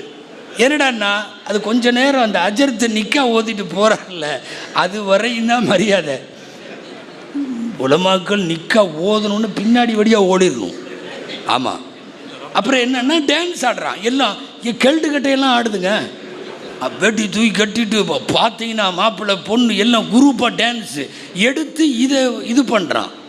கல்லூரி பெண்களில் இந்த சமையலுக்கு சப்ளை பண்ணுறதுக்கு கூட்டிகிட்டு வந்துட்டு இருந்தானுவல்ல, இப்போ வந்து டான்ஸ் ஆடுறதுக்கு கூட்டிகிட்டு வர்றான். சென்னையில் இன்றைக்கி அது நடக்குது. என்னென்னா எல்லாம் முடிஞ்சு முசாபாவெல்லாம் செஞ்சு மாப்பிள்ளைக்கு எல்லாம் இது பண்ண உடனே அடுத்து டான்ஸ் ஆடுது. மேடையில் ஒரே மாதிரி ஆடை அணிந்த சுமார் 20 பெண்கள் ஒரு பயங்கரமான குத்தாட்டம், பின்னாடி மியூசிக் போடுறான், அதுக்கு ஆடுறான். மண்டபம் முழுக்க தொப்பியும் தாடியும். இது என்ன? நாம் எந்த நபியை பின்பற்றுகிறோம்? நபிகள் நாயகம் என்பது மெம்பர் படியில் மட்டும்தான் இருக்காங்களா? நபிகள் நாயகம் என்பது ஜும்மா பயானில் மட்டும்தான் இருக்காங்களா? அன்றாட வாழ்க்கையில் நபிகள் நாயகம் வரலைங்கிறப்போ அப்புறம் என்ன பெரிய கண்மணி, உயிருக்கு உயிரான நபிகள் நாயகம்னா என்ன? அது டோட்டலாக இன்றைய திருமணங்களின் அனாச்சாரத்தை. சமீபத்தில் சென்னையில் பொண்ணை பல்லாக்கில் வச்சு தூக்கிட்டு வந்தானுவோம். பொண்ணு மாப்பிள்ளை அங்கே மேடையில் இருக்கார், ரிசப்ஷன், பல்லாக்கில் வச்சு பொண்ணை அலங்காரம் பண்ணி தூக்கிட்டு வந்துட்டானுவோம்.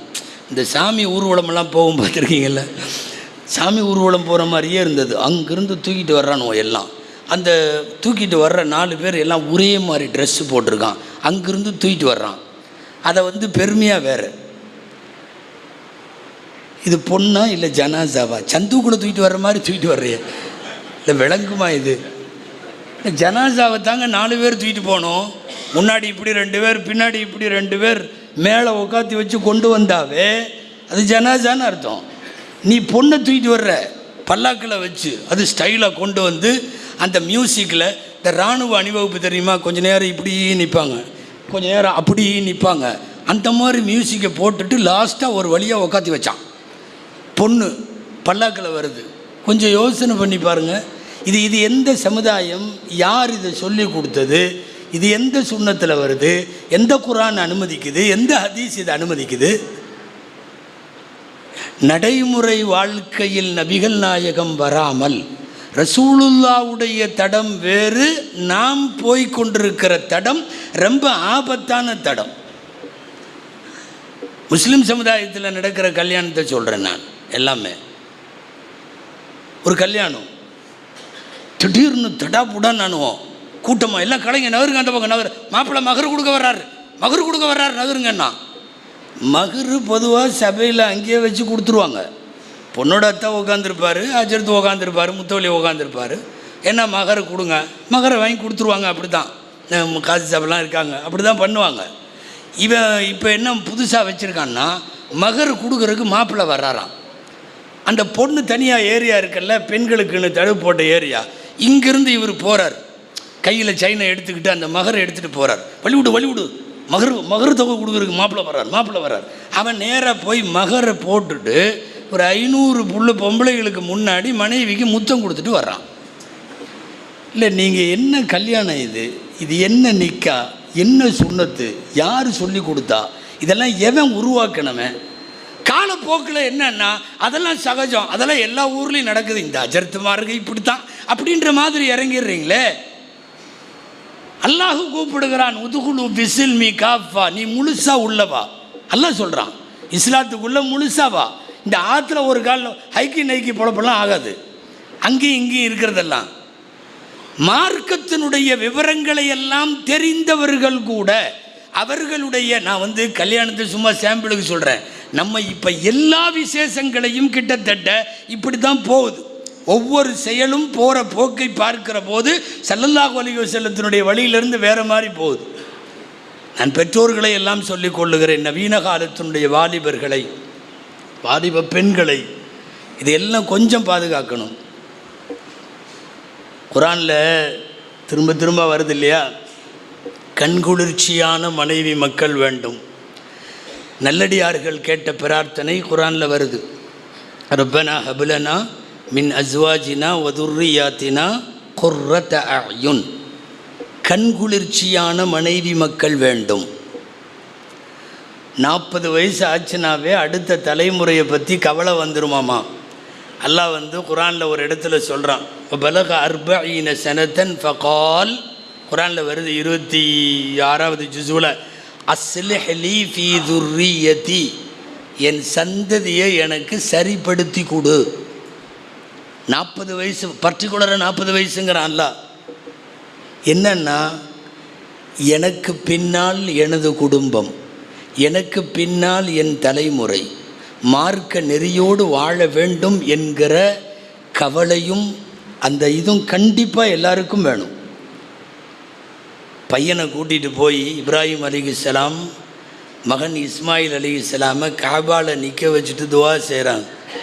ஆச்சரியமாக இருக்குது கேட்டால். ஏன் தெரியுமா? எங்களைய ஷிர்கில் விட்டுறாத, சிலை வணக்கத்தில் விட்டுறாத, அதிலிருந்து எங்களை பாதுகாத்து கொடுன்னு கேட்குறாங்க. கேட்குற அவங்கள பற்றி குர்ஆனில் எக்கச்சக்கமான இடத்துல ஒரு வார்த்தை வருது, மகான மினல் முஷ்ரிகீன் வலம் யகு மினல் முஷ்ரிகீன் ஹனீஃபம் முஸ்லிமா. பியூர் முஸ்லிம் இப்ராஹிம் அலைஹிஸ்ஸலாம். கடுகளவு கூட மாசு மறுவற்ற பியூர் முஸ்லிம். ஹனீஃபம் முஸ்லிமான்னு வருது. ஹனீஃபான்னா பியூரிட்டின்னு அர்த்தம். அப்படி ஒரு பியூர் முஸ்லிம்னு அல்லாவே 28 இடத்துல குர்ஆனில் இந்த வார்த்தை வருது. அப்படி சான்றிதழ் கொடுத்த இப்ராஹிம் அலைஹிஸ்ஸலாம் பையனை கூட்டிகிட்டு போய் நிற்க வச்சு, எனக்கு பின்னாடி என் பையனும் தொழுகணும், முகீம ஸலாத்தி வ மின் துர்ரியதி, அதே மாதிரி வஜ்னுபுனி வ பனிய அன் நஅபுதல் அஸ்னாம், சிலை வணக்கத்தை விட்டு எங்களை காப்பாற்று. கேட்குறது யாரு? இவர் சுத்தமான முஸ்லிம் என்று அல்லாஹுவால் அடையாளப்படுத்தப்பட்ட இப்ராஹிம் அலைஹிஸ்ஸலாம் தங்களுடைய மகன்களுக்காக அப்படி கேட்கிறார்கள் என்றால் நாமெல்லாம் எம்மாத்திரம்? மார்க்கத்தை விட்டு வெளியே போயிட்டுருக்கிறதெல்லாம் எம்மாத்திரம்? மார்க்கத்திற்கு கொஞ்சம் கூட தொலைவில் கண்டுக்காமல் இருக்கிறது எம்மாத்திரம்? தயவு செய்து சொல்லுகிறேன், பெறுதற்கரிய பெரிய சொத்து நாம் வைத்திருப்பது இஸ்லாம் என்கிற சொத்து. அடைய முடியாத மாபெரும் பாக்கியம் அல்லாஹ் நமக்கு கொடுத்துட்டான். அது என்ன தெரியுமா? எங்களின் தலைவர் நபிகள் நாயகம் ஸல்லல்லாஹு அலைஹி வஸல்லம். இந்த பெருமை வேண்டும். நபிகள் நாயகம் செய்ததை தவிர மீதி எல்லாமே கழுசட அப்படின்னு சொல்லுகிற தைரியம் என்றைக்கு முஸ்லிமுக்கு வருமோ அதுதான் பெருமானார் மீதான உண்மைத்தன்மை, உண்மை காதல். சும்மா பேசுகிறதில்ல நபிகள் நாயகம்னு. இதில் மார்க்கத்தை பற்றி அவதூறு பேசுபவர்கள், மார்க்கத்தை புரியாமல் பேசுபவர்கள், இவங்க கூட சேர்ந்துட்டு இஸ்லாமிய ஷரியத்தையே கேலி கூத்தாக்கக்கூடாது. நல்லா தெரிஞ்சுங்க, மார்க்க சட்டம் மாறாது, கியாமத்து வரையும் மாறாது. நீ என்னென்ன வேணாலும் லண்டனை பார்த்து, அமெரிக்காவை பார்த்து, யூரோப்பியன் கண்ட்ரிஸை பார்த்து நீ என்னென்னமோ பண்ணலாம், மார்க்கம் மாறாது. கியாமத்து வரையும் ஹிஜாபு போகாது, கியாமத்து வரையும் புர்கா போக முடியாது, நீங்க முடியாது. கியாமத்து வரைக்கும் வட்டி ஹராம் தான். நீ என்னென்னவெல்லாம் வியாக்கியானம் சொல்லி கொண்டு வக்காலத்து பேசி கொண்டு வந்தாலும் வட்டி தான், ஆகாது தான். இதில் நம்ம ஆளுகளே சில பேர் இப்படி வட்டி இருந்தான்னா அப்படி வட்டி இருந்தால் அது பரவாயில்ல, இது என்னென்னமோ பேசி கொஞ்சம் அந்த ஹராமை ஹலாலாக்கி விடுற வேலை. நல்லா தெரிஞ்சுங்க, ஒரு அசுத்தம் எங்கேயும் சுத்தமாக முடியாது. ஒரு அசுத்தம் சுத்தப்படுத்தாது. தண்ணியை எடுத்து அசுத்தத்தை கழுவலாம், அசுத்தத்தை எடுத்து ஒரு அசுத்தத்தை நீக்க முடியாது. ரப்பு முடிவு செய்து சொல்லுகிறான், மது அசிங்கம், வட்டி அசிங்கம், விபச்சாரம் அசிங்கம். அல்லாஹ் முடிவு செய்த அசிங்கங்கள் அது கியாமத்து வரையும் அப்படி தான் இருக்கும். இன்றைக்கி என்னாச்சுன்னா, நம்மளா சில சட்டங்களை எடுத்துக்கிட்டு ஷரியத்து சொல்கிறது எல்லாம் பார்க்குறதே இல்லை. வீணாக போனவன் அந்த சவுதி கவர்மெண்ட்டில் இப்போ எக்கச்சக்கமான இது கெட்டு போய் குட்டிச்சவராக கிடக்கிற அந்த நாட்டில் அங்கேருந்து அவன் க்ரீன் சிக்னல் கொடுத்துட்டான், பொம்பளைங்க தனியாக வேணாலும் ஆட்சிக்கு வாங்கன்னு. இவன் இங்கிருந்து நம்மால் முஸ்லீம் பெண்களே தனியாக போங்கன்ட்டான். மார்க்க சட்டம் என்ன சொல்லுதுன்னு பார்க்குறோமா இல்லையா?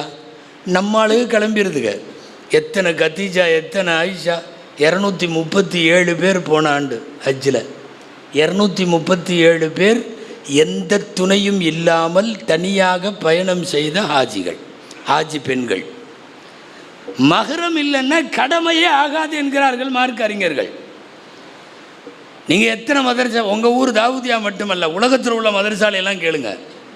மஹரம் இல்லைன்னா 1 கோடி ரூபா ஒரு அம்மா கையில் இருக்குது, 1 கோடி ஹஜ்ஜுக்கு போகிறேங்குது, மஹரம் துணை வேண்டும். துணை இல்லைன்னா 1 கோடி இருந்தாலும் கடமையே ஆகாது, கடமையே ஆகாது. இங்கிருந்து மோடி போக சொல்லுகிறார், அங்கிருந்து முகமது பின் சல்மான் வர சொல்லுகிறார். இவனுக்கு 2 பேரும் அத்தாரிட்டியா?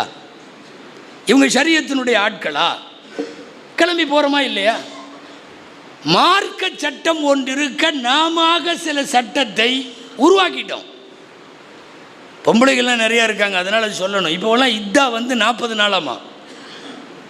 இத்தா 40 நாளுங்க. இந்த 4 மாதம் 10 நாள்லாம் கேட்குறதும் இல்லை, இது பண்ணுறதும் இல்லை. இல்லைங்க, யாராவது மௌத்தா போயிட்டா 4 மாதம் 10 நாள் இருக்கணும், குரானில் வருது. வல்லதீன யுத்தவஃபௌன மின்கும் வயதரூன அஸ்வாஜின் யதரப்பஸ்ன பிஅன்ஃபுஸிஹின்ன அர்பஅத அஷ்ஹுரின் வஅஷரா. உங்களில் கணவர்கள் விட்டு சென்ற வஃபாத் ஆகிவிட்ட மனைவிமார்கள் காத்திருப்பு காலமாக அவர்கள் 4 மாதம் 10 நாள் இருக்கட்டும் அப்படின்னு குரானில் வருதேன்னு சொன்னால் 40 நாள் தான் எங்கள் ஊரில் எல்லாம். நாங்கள்லாம் இப்போ 40 நாளோடு முடிச்சுக்குவோம். இதில் என்னென்னா, இதாவை 40 நாள் முடிச்சுட்டு உம்ராவுக்கு போகலாமாங்குது. நீ பண்ணுறதே முதல்ல மார்க்கத்தில் அத்துமீறலான காரியம், அதை முடிச்சுக்கிட்டு இது உம்ராவுக்கு போகுதான். இல்லை, மார்க்க சட்டம் ஒன்று இருக்க, நபிகளாரின் வழிகாட்டல் ஒன்று இருக்க, நீங்கள் வேறு பாதையிலே பயணிக்கிறீர்கள். ஒரு காலம் நாம் நம்ம பாதையில் சரியாக போயிட்டு இருந்த வரைக்கும் உச்சகட்ட கண்ணியத்தை எல்லாம் நாம் வைத்திருந்தோம், பெற்றிருந்தோம். இன்றைக்கி அந்த பாதையில் இருந்து கொஞ்சம் கொஞ்சமாக மாறி போயிருக்கிற அபாயம் வந்திருக்கிறது. அன்பானவர்களே, நீண்ட தொடராக போய்விடும். நாம் பேசினோம்னா நிறைய மார்க்க சட்டத்தை கையில் நீங்கள் எடுத்துக்கிட்டீங்க, குறிப்பாக தாய்மார்கள் எடுத்துக்கிட்டீங்க. ஷரியத்துல எல்லாம் இல்லை. ஜனாசா பார்க்கக்கூடாதுங்கிறது மார்க்க சட்டம், அவ்வளோதான். ஆண் ஜனாசாவாக இருக்கட்டும் அல்லது அந்நிய பெண் ஜனாசாவாக இருக்கட்டும், பார்க்கக்கூடாது, அவ்வளோதான். இப்போல்லாம் பூரா எல்லாம் வரிசையாக வருதுங்க. அதான் மவுத்தா போயிட்டார்ல, போ வரிசையாக பொம்பளைங்க வரிசை தனியாக வச்சுருக்கு. எல்லா பொம்பளையும் வந்து பார்க்குது. ஒரு ஆணை எந்த கிதாப் உங்களுக்கு அனுமதி தந்தது? எந்த ஷரியத்தில் இருக்குது? அதே மாதிரி ஒரு அந்நிய பெண், அது 40 வயசோ 50 வயசோ மவுத்தா போச்சு, எல்லா ஆம்பளையும் போய் பார்க்குறது. எப்படி அனுமதிக்கிறது? எப்படி இருக்குது? எல்லாம் ஒரு பொம்பளையும் விதிவிலக்கு இல்லை, ஜனாசாவை பார்க்கறது இல்லை. இதெல்லாம் ஷரியத்திலலாம் இல்லை, நாமளாக ரெடி பண்ணிக்கிட்ட சட்டம். இதில் வேறு பார்த்தீங்கன்னா மவுத்து எடுக்கிற நேரத்தில் ரணகலமாக இருக்கும். அங்கே உள்ளேருந்து ஒரு குப்பியமா கத்தும். என்ன சார், பார்த்தவங்க எல்லாம் ஆம்பளைக்கெல்லாம் வெளியே போங்க, பொம்பளை பார்க்கணுமோ, போடா போ, எல்லாம் போ. அதாவது இருக்க வேண்டியது ஆம்பளைங்க, நீங்களாம் வெளியே போங்க, நாங்கள் பார்க்க போகிறோம். எல்லோரும் நின்று பார்க்குறாங்க. இல்லை, எங்கே இருக்குது? அப்படி ஏதாவது பார்ப்பதற்கு உங்களுக்கு அனுமதி தரப்பட்டிருக்கிறதா? ஏர்போர்ட்டில் பார்த்தீங்கன்னா இந்த உம்ராவும் ஹஜ்ஜோ, அல்லாஹு அக்பர், இது எந்த மாதிரி உம்ரா எந்த மாதிரி ஹஜ்ஜுன்னே தெரில. எல்லாம் ஒருத்தர் அவர் ஹஜ்ஜுக்கு போகிறாருன்னு வைங்களேன், உம்ராவுக்கு போகிறாருன்னு வைங்களேன், குடும்பத்தில் உள்ள எல்லா பொம்பளையும் முசாவா வேறு செய்யுது. முசாவா அசம் ஏங்க, உங்களுக்கு கோசா தானே அவர், இந்த சொந்தம் இதுதானே, நீங்கள் எப்படி முசாவா விளங்க? ஹஜ்ஜுக்கு போகிறவர்கிட்ட போய் பாங்க என்னப்பா முசாவா போய் அவர் ஹஜ்ஜுக்கு கிளம்புனா உனக்கு எங்கே மார்க்க சட்டம் முசாவா செய்யறதுக்கெல்லாம் அனுமதி கொடுத்தா, அந்நிய பொம்பளை நீ எப்படி முசாவா செய்யலாம்? அன்பானவர்களே, நான் சொல்லிக்கிட்டே போவேன். மார்க்கத்தில் இல்லை, நபிகள் நாயகம் காட்டவில்லை, ஆனால் நம்மிடத்தில் ஊடுருவி போயிருக்கிறது. இதைத்தான் சொல்லுகிறேன். நாம் நம்முடைய தடம் வேறு, இன்றைக்கி மாறிப்போன தடம் இதுவெல்லாம். எக்கச்சக்கமாக இப்படி சொல்லிக்கொண்டே போக முடியும். தயவு செய்து நான் துவங்கிய இடத்துல நிறைவு செய்கிறேன். இந்த உலகத்தில் ஈடு செய்ய முடியாமல் அல்லாஹ் நமக்கு கொடுத்த பெரும் பாக்கியம் தீனுல் இஸ்லாம். அடையவே முடியாத ஆகப்பெரிய பொக்கிஷம் எங்களின் தலைவர் நபிகள் நாயகம் ஸல்லல்லாஹு அலைஹி வஸல்லம் சொன்னதை செய்ததை நாங்கள் அதை மட்டும்தான் செய்வோம். அந்நியன் எவன் என்ன சொன்னாலும் செய்ய மாட்டோம் என்று வந்தால் அது உண்மையான நபி நேசம். அப்படிப்பட்ட நபி நேசத்திற்கும் காதலுக்கும் தான் பெருமானார் ஸல்லல்லாஹு அலைஹி வஸல்லத்தை தலைமையாக ஏற்றுக்கொண்ட சமுதாயமாக இருக்க முடியும். அல்லாஹுவிடத்தில் பிரார்த்திப்போம். அல்லாஹு ஜல்ல ஷானுஹு தஆலா வாழும் காலமெல்லாம் எம்பெருமானார் ஸல்லல்லாஹு அலைஹி வஸல்லத்தினுடைய சொல்லை, செயலை, வாழ்வை, வாக்கை, அவர்கள் விட்டு சென்ற சுன்னத்துகளை பின்பற்றி பெருமானாரின் வழியில் இந்த சமுதாயம் மீண்டும் பெருமையோடு வாழ அல்லாஹ் சமூகத்திற்கு, இந்த உம்மத்திற்கு அல்லாஹ் அருள் புரிவானாக. ஜஸாக்குமுல்லாஹு கைரல் ஜஸா வ ஆகிர் தஅவானா அனில் ஹம்துலில்லாஹி ரப்பில் ஆலமீன். அஸ்ஸலாமு அலைக்கும் வரஹ்மத்துல்லாஹி வபரகாத்துஹு.